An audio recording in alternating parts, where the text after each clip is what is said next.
રેસ્ટોરન્ટમાં તો આ સબ્જી તમે મંગાવતા જ હશો, પણ જો આ રીતે તમે ઘરે બનાવશો ને તો લોકો તમારા વખાણ કરતા નહીં થાકે, કેમ કે આ ચાખીને કોઈ કહી જ નહીં શકે કે આ ઘરે બની છે. એકદમ જ રેસ્ટોરન્ટ જેવા સ્વાદવાળી આ વેજ દીવાની હાંડી તમે પણ ઘરે જરૂરથી ટ્રાય કરજો.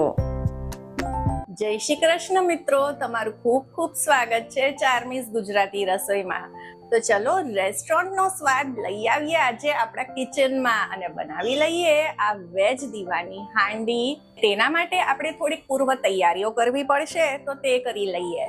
તો લઈ લઈએ નાનું મિક્સર જાર ચટણીનું અને તેમાં આપણે લસણ અને આદુની પેસ્ટ રેડી કરી લઈએ. તો અહીંયા મેં 8 થી 10 નાની સાઈઝની લસણની કળીઓ લીધી છે, સાથે જ 1 ઇંચ જેટલો આદુનો ટુકડો લીધો છે. તો આની આપણે પેસ્ટ રેડી કરી લઈએ.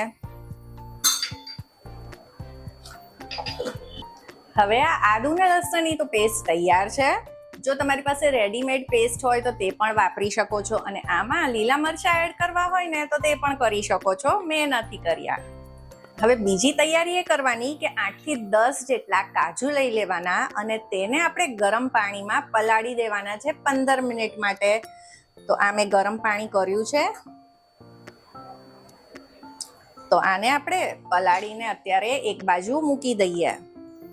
હવે અહીંયા મેં મીડિયમ સાઈઝના 3 ટમેટા લીધા છે.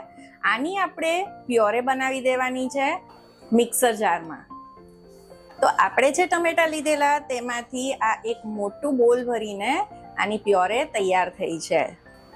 હવે અહીંયા લઈ લીધી છે 3 મીડિયમ સાઈઝની ડુંગળી. આપણે આ ગ્રેવી થોડીક અલગ રીતે તૈયાર થશે, જે બધી પંજાબી સબ્જીમાં હોય છે તે રીતની નહીં હોય. હવે આ ડુંગળીને આપણે સ્લાઇસમાં કટ કરવાની છે, જેમ આપણે લચ્છા કરીએ તેમ, પણ એકદમ પાતળી કરવાની જરૂર નથી. આ રીતે મીડિયમ થિકનેસ વાળી આપણે રાખવાની છે. જો આ રીતે એકદમ પાતળી પણ નથી અને બહુ જાડી પણ નથી. તો હવે આ લચ્છા ડુંગળીના તૈયાર થઈ ગયા છે. હવે આપણે આને ફ્રાય કરી લેવાના છે. હવે ડુંગળીને ફ્રાય કરવા માટે આપણે કઢાઈમાં તેલ મૂકી દઈશું. હવે તેલ ગરમ થઈ ગયું છે, તો આ ડુંગળીને આપણે આમાં ઉમેરી દઈશું. હવે જો વધારે પ્રમાણમાં ડુંગળી હોય, તમે વધારે સબ્જી બનાવી રહ્યા છો અને વધારે ડુંગળી હોય તો તમે આને 2 પાર્ટમાં ફ્રાય કરી શકો છો. હવે આને કેટલી ફ્રાય કરવાની છે એ ખાસ જરૂરી છે, તો જ જે ગ્રેવી છે, સબ્જી છે, તેનો એકદમ જ સરસ ટેસ્ટ આવશે. ગેસ અત્યારે આપણે મીડિયમ ટુ હાઈ જ રાખવાની છે, ધીમા ગેસે ફ્રાય નથી કરવાની. તો જુઓ આ રીતે આ સોનેરી કલર આમાં આવી ગયો છે.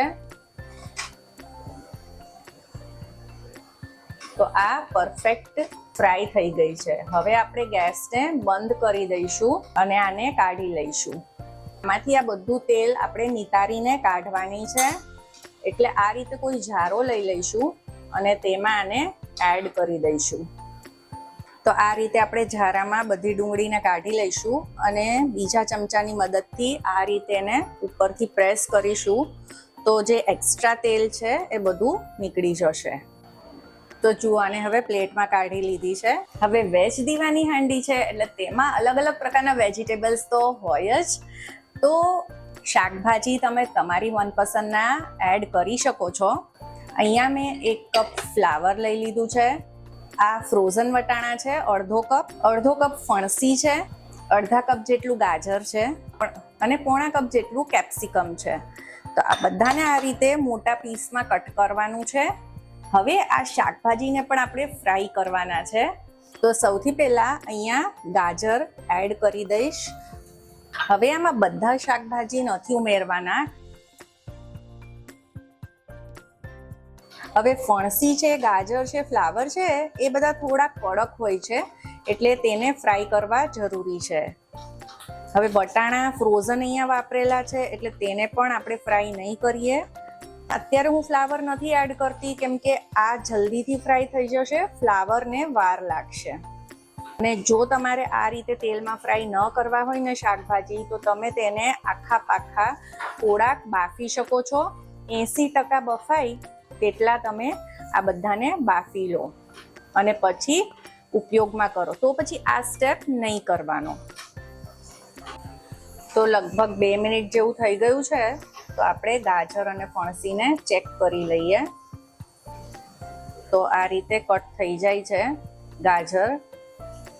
થોડીક ફણસી કડક છે, પણ આગળ જ્યારે શાક બનાવશું ને તો તે એકદમ પ્રોપર થઈ જશે.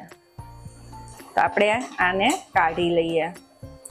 હવે ફ્લાવરને એડ કરી દઈએ.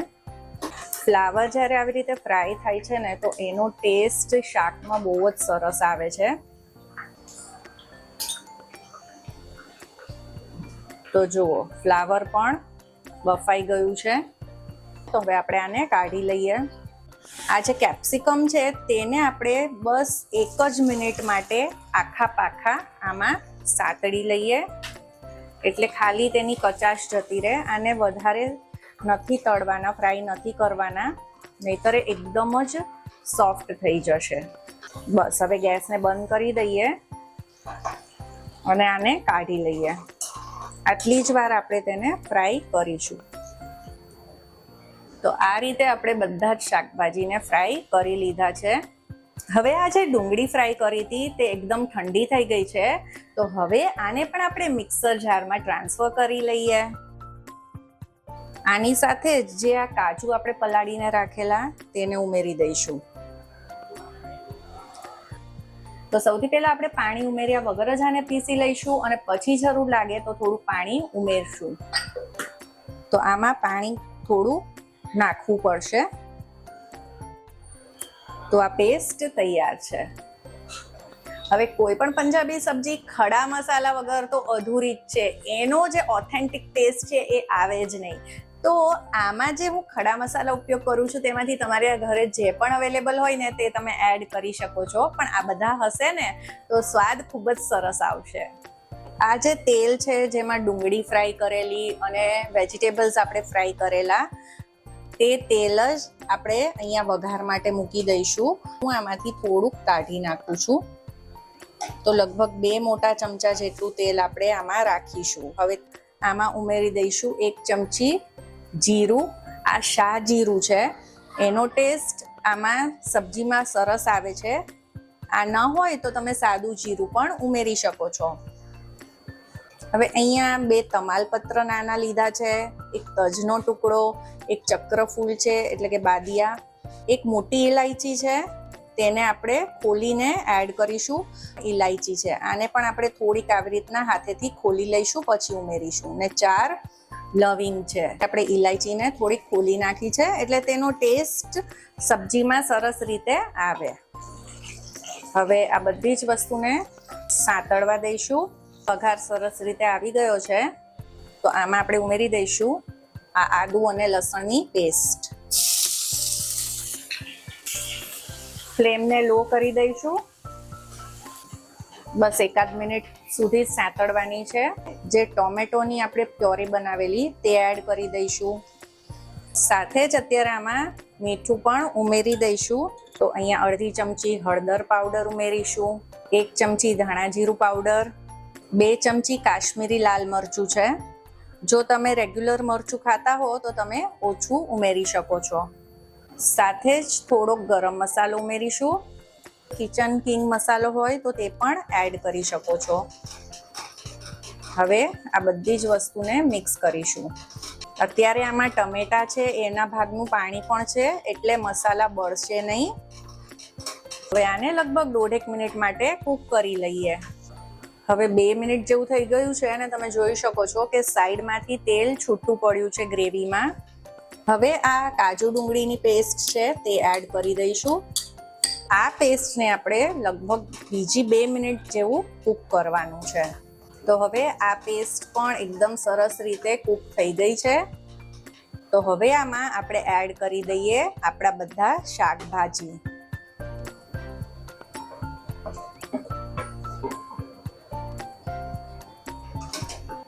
અને આપણે સૌથી પહેલા આને ગ્રેવી સાથે મિક્સ કરી લઈએ. હવે જ્યારે આપણે શાકભાજી ઉમેરીએ ત્યારે બીજા ગેસ ઉપર પાણી ગરમ મૂકી દેવાનું આમાં એડ કરવા માટે. અને આમાં આપણે ગરમ જ પાણી ઉમેરવાનું છે આની ગ્રેવીને એડજસ્ટ કરવા. આમાં લગભગ 1 કપ જેટલું પાણી ઉમેરીશું. એકદમ વધારે પાતળી ગ્રેવી નથી હોતી, તોય છતાં તમારે જે રીતની ગ્રેવી પસંદ કરતા હો તો તે રીતે તમે રાખી શકો છો. હવે આને આપણે ઢાંકીને લગભગ 10 થી 12 મિનિટ માટે કૂક થવા દઈશું ધીમા ગેસ ઉપર. અને વચ્ચે વચ્ચે આપણે એને થોડુંક 1-2 વખત હલાવી દઈશું એટલે તે નીચે ચોંટે નહીં. હવે આ એટલે કરવાનું કૂક કેમ કે શાકભાજીમાં આ જે ગ્રેવી છે, મસાલા છે, એકદમ સરસ રીતે ભળી જાય. જે શાક આપણે ફ્રાય કર્યું છે 80% સુધી, તે સરસ રીતે થોડુંક ચડી પણ જાય, સોફ્ટ પણ થઈ જાય. હવે લગભગ 10 થી 12 મિનિટ થઈ ગઈ છે. તો હવે આપણે ચેક કરીએ સબ્જીને. તમે જોઈ શકો છો તેલ આવી રીતે ઉપર આવી ગયું છે. લાગે છે ને એકદમ જ સરસ. હવે આમાં ઉમેરી દઈએ થોડીક કસૂરી મેથી. હું કસૂરી મેથીને કડાઈમાં શેકી તેને આ રીતે પાવડર કરીને સ્ટોર કરું છું, જેથી કરીને તેનો ફ્લેવર જ્યારે પણ આપણે સબ્જીમાં એડ કરીએ ને તો સરસ આવે. અને અહીંયા ઉપરથી એડ કરીશું ઘરની ફ્રેશ મલાઈ, જેને મેં વિસ્કરની મદદથી વિસ્ક કરી લીધેલી.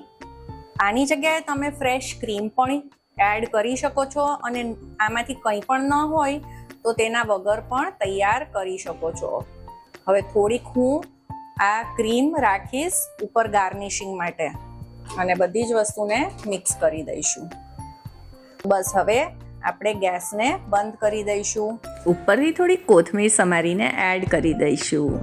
તો તૈયાર છે રેસ્ટોરન્ટના જ ફ્લેવરવાળી વેજ દીવાની હાંડી. અને આને ટેસ્ટ કર્યા પછી તમે પણ આના દીવાના ન થઈ જાવ ને તો મને કહેજો. અને આને સર્વ કરતી વખતે જે ક્રીમ રાખ્યું હતું તે પણ ગાર્નિશિંગમાં આપણે એડ કરી દઈશું. આજની આ રેસિપી જો તમને પસંદ આવી હોય તો તેને લાઈક કરી દેજો, તમારા ફ્રેન્ડ્સ અને ફેમિલીમાં શેર કરી દેજો અને મારી ચેનલને સબસ્ક્રાઈબ કરી દેજો. જય શ્રી કૃષ્ણ.